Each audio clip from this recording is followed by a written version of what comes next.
Usually I grab inspiration for my episodes from random instances during my week, when I take a moment and wonder the history behind things we may take for granted. Well, this week I went to the dentist, and while I was in a chair getting my teeth cleaned, I began wondering about this week's topic. And it's actually pretty timely considering my son cut his first tooth on Sunday, which is, as you can probably guess, fun for everyone involved. I'm your host, Emily Prokop, and this is the story behind the toothbrush. But first, a quick message. I've talked before about my side project called Podcast Share, and last week I had a lot of fun kicking it off. Podcast Share is a Twitter account that is taken over every week by a different curator to kind of live tweet what podcast they're listening to.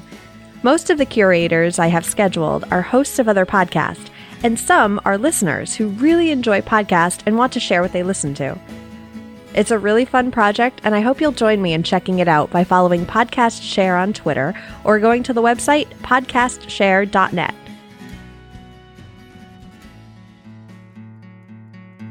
In a satire by Horace Minor from 1956 called Body Ritual Among the Nacirema, the anthropologist writes, "The daily body ritual performed by everyone includes a mouth rite. Despite the fact that these people are so punctilious about care of the mouth, this rite involves a practice which strikes the uninitiated stranger as revolting. It was reported to me that the ritual consists of inserting a small bundle of hog hairs into the mouth, along with certain magical powders, and then moving the bundle in a highly formalized series of gestures." Nacirema, by the way, is American spelled backward.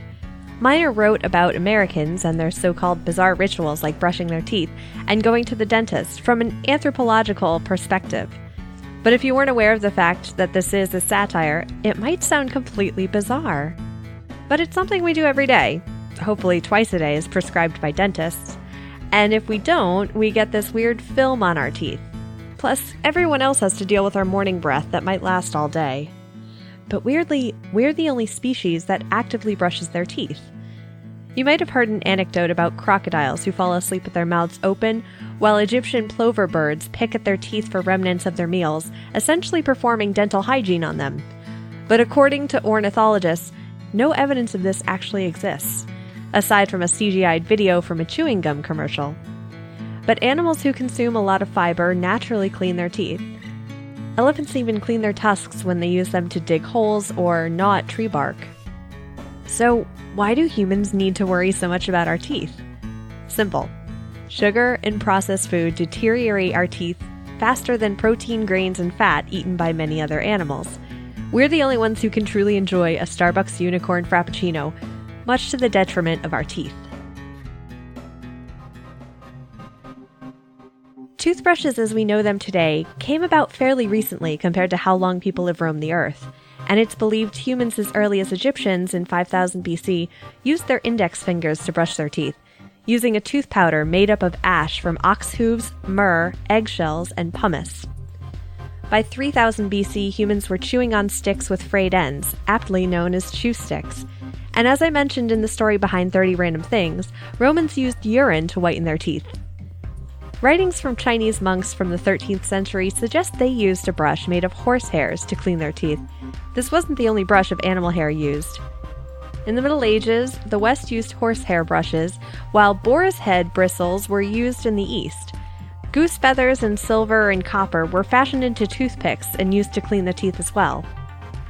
But the actual word toothbrush wasn't recorded until 1690 in an autobiography written by Anthony Wood, an English antiquary.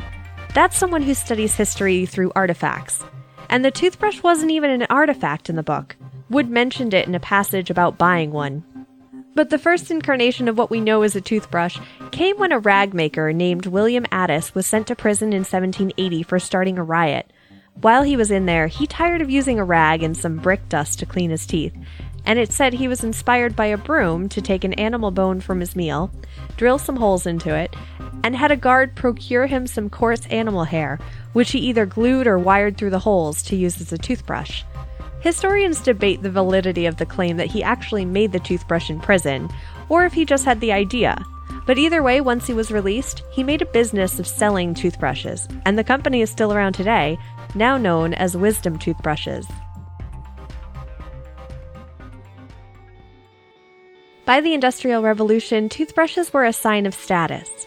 Only the rich spent money on frivolities like keeping their teeth clean, and even then, there was no dental recommendations for brushing frequency, so there's no real way to know how often teeth were brushed back then. It wasn't until school became mandatory for children in the early 1900s that tooth decay, and more importantly its prevention, was brought into the collective conscious.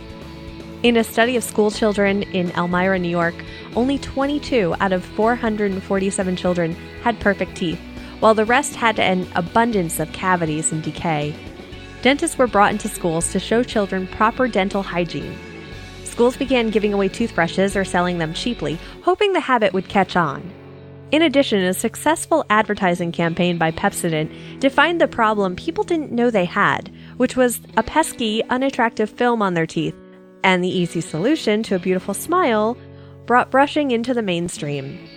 When DuPont Laboratories invented nylon in 1937, bristles made with the new material replaced the boar or horsehair normally used for toothbrushes, and this was the same year the electric toothbrush was invented, which pretty much brings us to today. So here's a question. How badly do you want to brush your teeth right now?